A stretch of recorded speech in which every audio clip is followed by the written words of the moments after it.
guys, welcome back. Sorry I've been MIA for a while. For those of you who are subscribed to my channel, I've really been MIA lately. Um, I'll do another video on that later, but this video is for my crew at NicoClub.com, and it has to do with the review of the GROM Audio VLine VL2 unit for Infiniti's, Nissan's, I think Toyotas, and Lexus's is. So I want to give you guys a quick overview of the unit. And I've had it now for about 3 months, so I'm pretty familiar with it now at this point. So let's get to it. So when you first start your car, if that's the last thing you are on, that's going to be the thing you see. So here's my Infiniti logo, and there's my unit. So here's the main dashboard, and I am using my GoPro, guys, handheld, so apologize if it's a little shaky or anything like that, but this is the main homepage, and so you have a few pages here, so you can see that I have Bluetooth if I wanted to stream music from my phone. I have Apple iTunes, which is currently gray, means nothing's connected. I think if you plug in an Apple product, it will turn to blue, I think. Then I have Google Play Music, which is what I use primarily for music. I have Radio Garden, which I use for internet radio, specifically for my Ukrainian music and radio, halfway across the world. Then I got Waze, obviously, which is the most important thing. This is why I really wanted to get a unit like this in my car, because I don't drive as much anymore for work. I work from home, but I still travel, family trips and stuff like that. So Waze is a nice thing to have. I've got Google Maps, and then here I have the Chrome browser, Google Play Store, so I can download apps, weather, eye in the sky. I have my Plex library from home, so I can stream to my car my entire collection of movies and shows. I got YouTube TV, which works, and I got YouTube. Then I have Watch ESPN for my sports. Torque is my OBD2 application that I use to, go through my car's diagnostics, settings, obviously settings. Then I have a really basic equalizer and Blockada, which is a ad block program. So recently I got the 8.1 upgrade, which made this unit much better. It's a lot quicker on the response. It used to be a little slower, a little laggier. The screen itself, so anytime you don't see something move when you click on it, it's because of the screen, not because of the unit from GROM Audio. So Infiniti's screen is not intended to be used like a phone. Okay, it doesn't have the same responsiveness, but it still works very well. So if we open Play Music, it's pretty quick. So we'll turn the music on, and again, just like any other thing, you got volume controls on the steering wheel. If I do, the next song, that will work also. Steering wheel controls. You can do it by finger if you wanted to. So it's, really up to you how you want to use it. The other thing that's nice is the center dial right here works. So you could, you could move the playlist that way too. So everything works fine.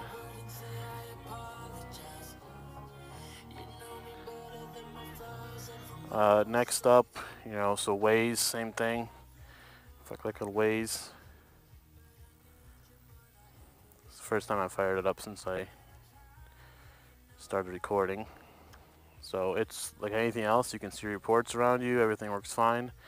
The way the Waze works is it uses a GPS antenna, which is right there on my dash. I don't hope that you can see it. Actually, let me turn my flash on. So there's my antenna, so you can see it over there.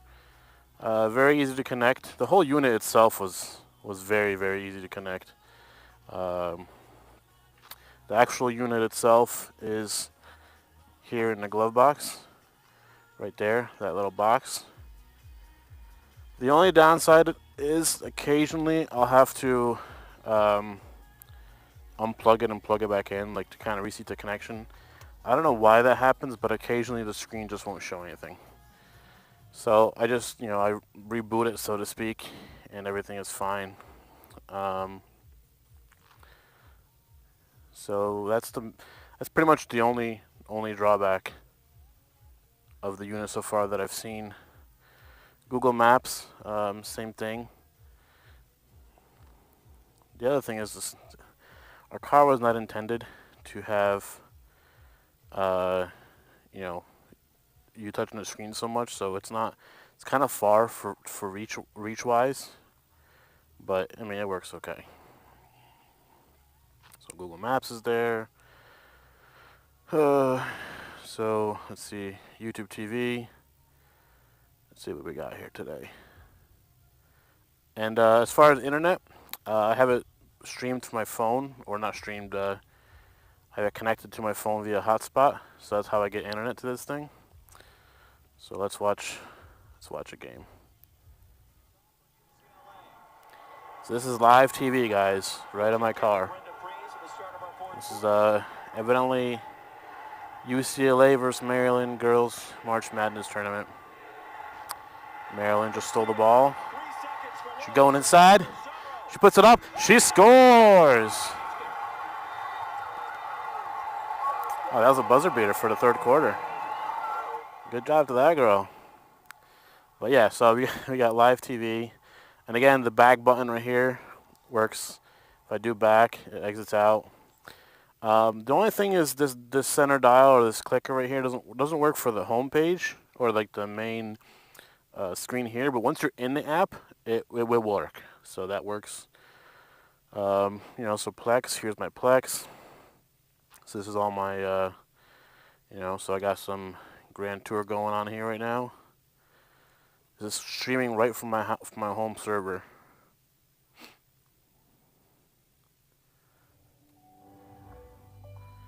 So again, if you're a techie like me and you got all this cool stuff set up, this is a beautiful thing, especially on like road trips. You don't have to have a bypass. It will work whether you're driving or you're stationary, which, some people might say it's not safe, but there's a lot of other things that can distract you on the road than, this. But if you have passengers that, in your front seat or whatever that want to watch something while you're driving, cross country, this is perfect for that. So Grand Tour, Plex works. Let's see what else we got. We got, watch ESPN, same thing as YouTube, but you can basically watch live TV. So Torque is the other thing that was very convenient to have on this system. So let's let it sync.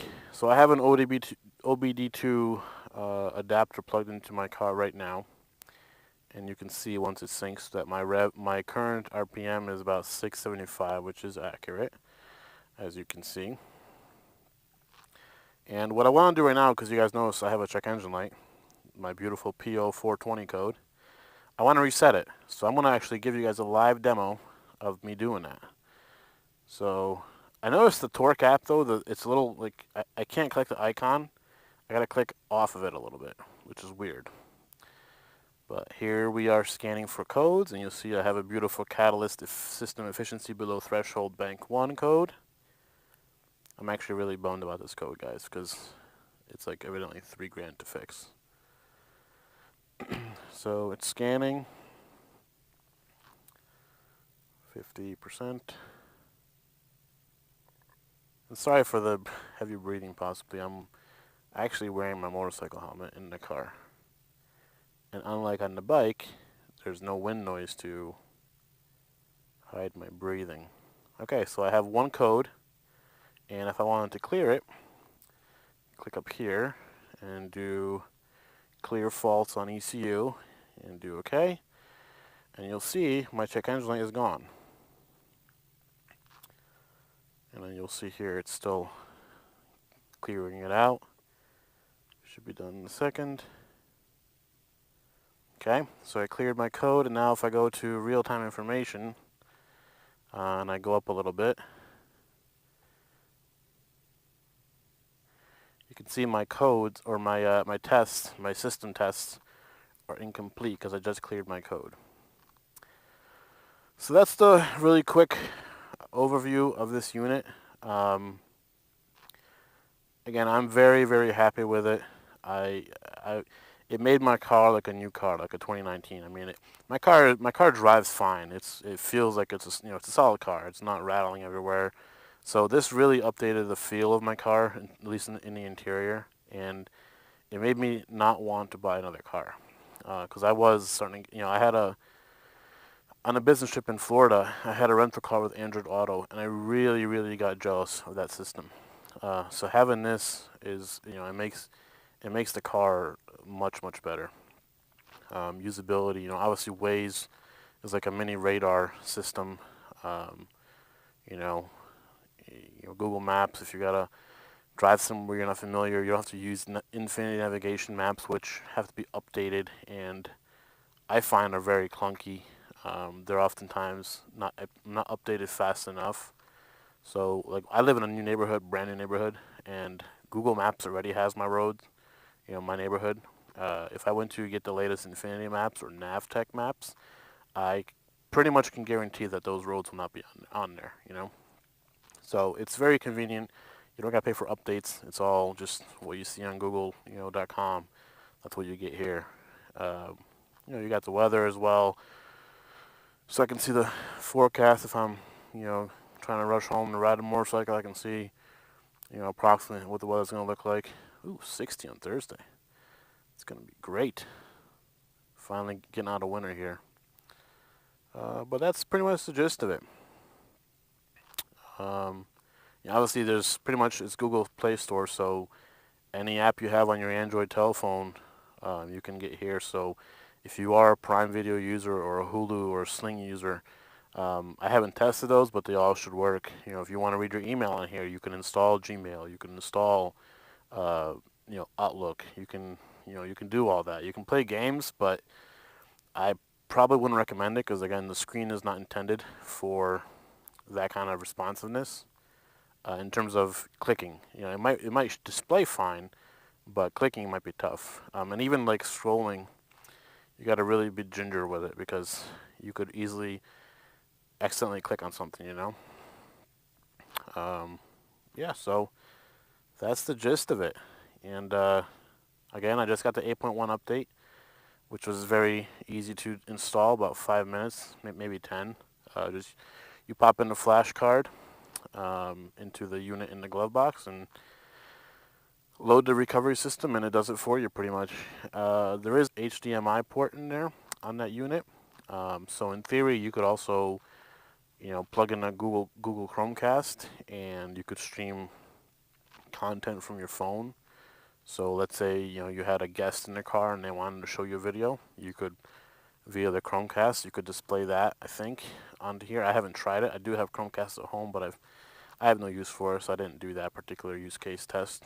Then also for the HDMI, you can actually plug in, I believe, external cameras. So you could even, in theory, get like surround video, like the new cars have, where it's got your rear view camera, it's got your back, your side cameras, all that stuff. So you can do a lot.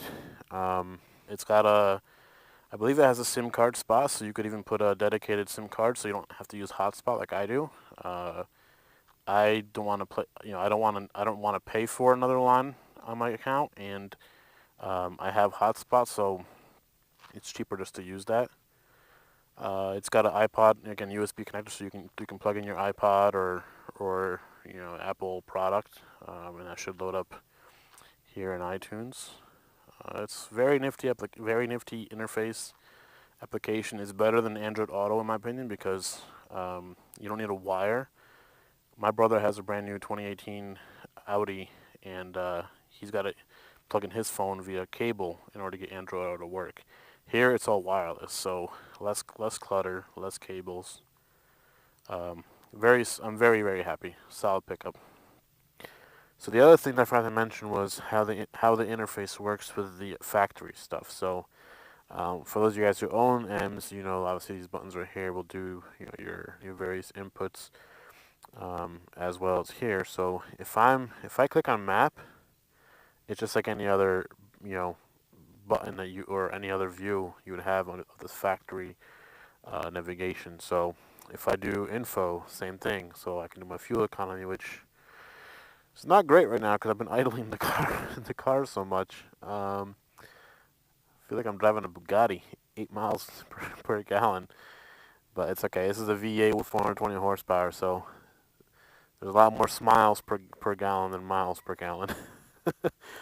But yeah, I mean, so settings, same thing. I mean, all this stuff still works. So all you gotta do to get back is click on disk and go to your iPod input. If I go to my discs, you know, or my my music box, which actually this is the previous owner's music box. I don't use CDs, so I don't know. But this is Neil Diamond, I guess. This guy liked it. But yeah, click on it again. Bluetooth audio comes up. It's trying to connect to my phone.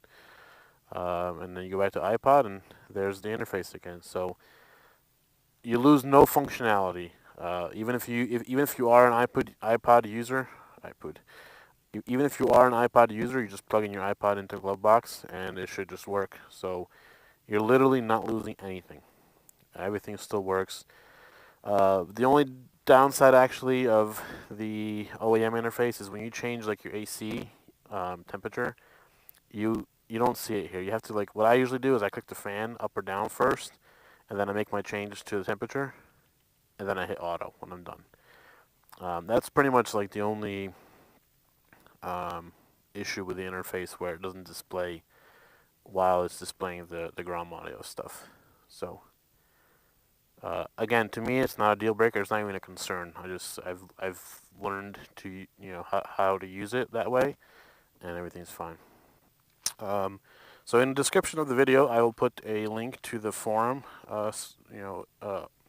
forum thread on this unit, where I go through how to install it with pictures. So if you are looking to get this unit for your Infiniti M series, whether it's M37, M56, or Q70, my instructions should be the same for all cars. It's plug and play. There's no cutting of wires or anything like that. Very, very easy. If you follow my directions, you should have no problems. So that's pretty much it. If you have any questions, just comment below or comment on the actual Nico Club thread, and I will try to do my best to answer any questions you may have. But I believe that's it, folks. All right. Have a good night.